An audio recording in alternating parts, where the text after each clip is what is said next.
નમસ્કાર મિત્રો, સ્વાગત છે તમારો એચએનજીયુ સ્ટડી પોઈન્ટ યુટ્યુબ ચેનલના એક નવા વિડીયોમાં. ફરીથી 5 સપ્ટેમ્બર શિક્ષક દિનના દિવસે ભાવિ શિક્ષકોને ગાંધીનગર ખાતે આંદોલન કરવું પડે તેવી સ્થિતિ જે છે એ સર્જાઈ ગઈ છે. ટેટ ટાટ કાયમી શિક્ષકોની ભરતી પ્રક્રિયા જે છે એ ફરીથી વિલંબની અંદર પડી ગઈ છે. છેલ્લા 2.5 વર્ષથી ગુજરાત સરકાર જે છે એ કાયમી શિક્ષકોની ભરતી પ્રક્રિયા પૂરું કરવાનો જે છે એ પ્રયત્ન કરી રહી છે, પરંતુ હજુ સુધી આ ભરતી પ્રક્રિયા જે છે એ પૂરી થઈ શકી નથી. તો આજના આ વિડીયોની અંદર આપણે જોઈશું કે ભરતી પ્રક્રિયા જે છે એ કયા કારણથી વિલંબમાં પડી છે. ધોરણ 9 થી 12 શિક્ષણ સહાયક ભરતી માટે જે છે એ બીજો રાઉન્ડ આવશે કે વેઇટિંગ લિસ્ટ જાહેર કરવામાં આવશે એના વિશે, અને ધોરણ 6 થી 8ની અટકેલી ભરતી પ્રક્રિયા અંગે કમિટી દ્વારા જે છે એ શું પ્રતિક્રિયા અથવા તો શું નિર્ણય આપવામાં આવ્યો છે એના વિશેની વાત આપણે આજના આ વિડીયોની અંદર કરવાના છીએ. મિત્રો, HNGU study point YouTube channel દ્વારા તમને શિક્ષક ભરતીની તમામ માહિતી સૌપ્રથમ અને સચોટ રીતે પૂરી પાડવામાં આવે છે.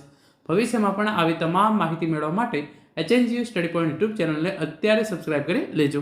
તો તમે જોઈ શકો છો, ટેટ ટાટ કાયમી શિક્ષકોની ભરતી પ્રક્રિયા ફરીથી વિલંબમાં પડી. ધોરણ 9 થી 12 શિક્ષણ સહાયક ખાલી જગ્યાઓ ભરવા અંગે અને ધોરણ 6 થી 8ની અટકેલી ભરતી પ્રક્રિયા અંગે કમિટી દ્વારા જે છે એ શું નિર્ણય લેવામાં આવે છે એના વિશેની વાત આપણે આજના આ વિડીયોની અંદર કરવાના છીએ. તો સૌપ્રથમ તો તમે જોઈ શકો છો એ પ્રમાણે ગુજરાત ટીચર રિક્રુટમેન્ટ અગાઉ યોજાયેલી ભરતી પ્રક્રિયામાં પસંદ થયેલા વેઇટિંગ ઉમેદવારોને પણ હજુ સુધી પસંદગી માટે સંપર્ક કરવામાં નથી આવ્યો. તો શિક્ષકોની ભરતી પ્રક્રિયા ફરી એક વખત વિલંબમાં પડી. તો જે પણ ઉમેદવારો પાછલી શિક્ષકોની ભરતી થઈ હતી એમની અંદર જે છે એ વેઇટિંગ લિસ્ટ હતું, એમને જે છે એ હજુ સુધી પસંદગી માટે સંપર્ક કરવામાં નથી આવ્યો અને શિક્ષકોની ભરતી પ્રક્રિયા જે છે એ ફરીથી એકવાર વિલંબની અંદર પડી છે. આગળ તમે જોઈ શકો છો, ઇન્ફોર્મેશન આપવામાં આવી છે એ પ્રમાણે ગુજરાત ટીચર રિક્રુટમેન્ટ શિક્ષકોની ભરતીને લઈને એક મોટા સમાચાર સામે આવે છે. શિક્ષણ વિભાગ દ્વારા ધોરણ 6 થી 12ની ખાલી જગ્યા પર શિક્ષકોની ભરતી પ્રક્રિયા ફરીથી જે છે એક વખત વિલંબમાં પડી છે, જેના કારણે હજારો ઉમેદવારોમાં જે છે એ નિરાશા વ્યાપી છે. મહત્વનું છે કે ધોરણ 9 થી 12 માટે સરકાર દ્વારા પહેલા જાહેરાત આપવામાં આવી હતી કે ખાલી જગ્યાઓ ઝડપથી ભરી દેવામાં આવશે, જોકે હજુ સુધી આ અંગે કોઈ ચોક્કસ નિર્ણય લેવામાં નથી આવ્યો. પરિણામે શાળાઓમાં શિક્ષકની અછત યથાવત છે અને વિદ્યાર્થીઓના ભવિષ્ય પર તેની સીધી અસર જે છે એ પડે છે. તો ધોરણ 9 થી 12 માટે વેઇટિંગ લિસ્ટ જાહેર કરવામાં આવશે કે બીજો રાઉન્ડ જાહેર કરવામાં આવશે તે અંગે હજુ સુધી સરકાર દ્વારા કોઈ પણ નિર્ણય જે છે એ લેવામાં આવેલો નથી. શિક્ષણ મંત્રી કુબેર ડિંડરનું એક નિવેદન જે છે એ ખૂબ જ હમણાં વાયરલ થઈ રહ્યું છે. એને હું તમને જે છે એ સાંજે વિડીયો બનાવીને ઇન્ફોર્મેશન આપીશ. એની અંદર એમણે ધોરણ 9 થી 12ની જે છે એ શિક્ષણ સહાયક ભરતી માટે સાથે સાથે નવી ટેટ ટાટ પરીક્ષા વિશે પણ જે છે એ માહિતી આપી છે. તો એનો વિડીયો જે છે એ આજે સાંજે આવશે. એના પછી જે છે એ આપણે એ વિડીયોની અંદર વિગતવાર જે છે એ વાત કરીશું.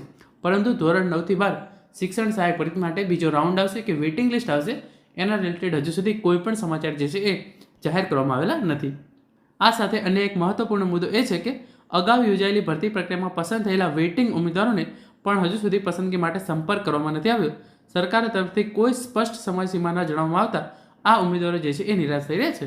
તો પાછળની જે શિક્ષકોની ભરતી હતી એની અંદર જે ઉમેદવારો વેઇટિંગ લિસ્ટમાં હતા એમને પણ જે છે એ હજુ સુધી પસંદગી માટે સંપર્ક કરવામાં નથી આવેલો અને જગ્યાઓ જે છે એ ઘણી બધી ખાલી પડી છે, આપણને સૌને ખબર છે એ પ્રમાણે. ધોરણ 6 થી 8ની ભરતી પ્રક્રિયા વિશે વાત કરી લઈએ તો ધોરણ 6 થી 8ની ભરતી પ્રક્રિયા અટકાઈ ગઈ છે. આ સાથે માધ્યમિક સ્તરથી આગળ ધોરણ 6 થી 8 માટે પણ ભરતી પ્રક્રિયા સ્થગિત કરવામાં આવી છે. કેટલીય સ્કૂલો એવા શિક્ષકના અભાવે ચાલી રહી છે કે જ્યાં દરેક વિષય માટે યોગ્ય શિક્ષક ઉપલબ્ધ નથી. આમ છતાં ભરતી માટેના પગલાં ખોટા ચક્રવ્યૂહમાં સપડાઈ ગયા છે. આ તરફ શિક્ષણ વિભાગ દ્વારા રચાયેલી કમિટીએ ઉમેદવારોની રજૂઆત સાંભળી લીધી હોવા છતાં હજુ સુધી કોઈ અંતિમ નિર્ણય લેવામાં આવ્યો નથી. પદ્ધતિમાં પારદર્શિતા અને સમયસર નિર્ણય લેવામાં અક્ષમતા કેમ છે એ પ્રશ્ન હવે જે છે એ ઉઠી રહ્યો છે. તો ગુજરાત હાઈકોર્ટના આદેશ બાદ જે છે એક સમિતિ રચવામાં આવી હતી, જેની અંદર જે ઉમેદવારોએ જ્ઞાન સહાયક પ્લસ માસ્ટર ડિગ્રી રેગ્યુલર કરી હોય એમના માટે જે છે એ જે 627 ઉમેદવારો હતા એમને પહેલાં, અને એના પછી જે ઉમેદવારો એટલે કે એમને પછીથી જે છે એ રજૂઆત કરવા માગતા હતા એ ઉમેદવારોને જે છે એ તક આપવામાં આવી હતી. તો આ કમિટીએ તમામ ઉમેદવારોની રજૂઆત જે છે એ સાંભળી લીધી છે, પરંતુ હજુ સુધી કોઈ પણ નિર્ણય જે છે એ જાહેર કર્યો નથી. તો આ કમિટી પહેલાં નિર્ણય લેશે, પછી એ નિર્ણય જે છે એ રાજ્ય સરકારને જણાવશે, રાજ્ય સરકાર એ નિર્ણય જે છે એ શિક્ષણ વિભાગને જણાવશે અને એના પછી જ ધોરણ 6 થી 8ની જે છે એ અટકી પડેલી ભરતી પ્રક્રિયા શરૂ થઈ શકે એમ છે.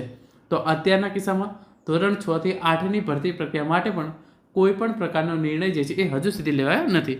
અને આટલું પૂરતું ના હોય એમ તમે જોઈ શકો છો, કચ્છ સ્પેશિયલ ભરતી પણ સંકટમાં. કચ્છની અંદર જે 4100 શિક્ષકોની નવી સ્પેશિયલ ભરતી જાહેર કરી છે એની અંદર ધોરણ 6 થી 8 માટે ફાઇનલ મેરિટ લિસ્ટ ક્યારે જાહેર કરવામાં આવશે એ, સાથે સાથે ધોરણ 1 થી 5 માટે જે છે એ પ્રથમ તબક્કો પૂરો થઈ ગયો છે, બીજો તબક્કો જે છે એ શરૂ થવામાં છે, આજથી જે છે એ શરૂ પણ થઈ ગયો છે.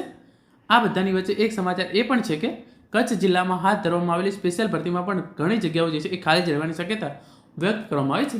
કચ્છની અંદર જે છે એ 4100 જગ્યાઓ તો ફાળવી દીધી છે, પરંતુ નવી ટેટ પરીક્ષા ન લેવાના કારણે 4100માંથી ઘણી બધી જગ્યાઓ ખાલી પડી રહે તેવા પૂરેપૂરા ચાન્સીસ છે. ધોરણ 1 થી 5ની અંદર પહેલા તબક્કાની અંદર 941 જગ્યાઓ ભરાય છે અને પછી કેટલી જગ્યાઓ ભરાય છે એ જોવાનું રહ્યું.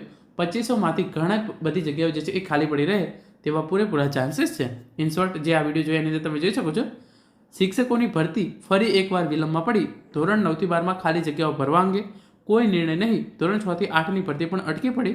કમિટીએ ઉમેદવારોને સાંભળી લીધા પછી પણ નથી આપ્યો કોઈ પણ નિર્ણય. તો તમે જોઈ શકો છો, ધોરણ 9 થી 12ની અંદર ખાલી જગ્યાઓ કેવી રીતે ભરવામાં આવશે, વેઇટિંગ લિસ્ટથી બીજો રાઉન્ડ અંગે એના રિલેટેડ હજુ સુધી કોઈ પણ નિર્ણય જે છે એ લેવાનો નથી.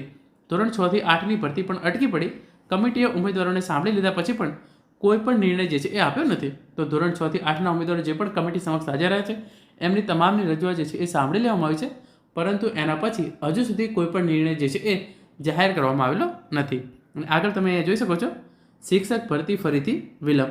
ધોરણ 6 થી 12 માટેની જે છે એ ભરતી પ્રક્રિયા અટકાઈ.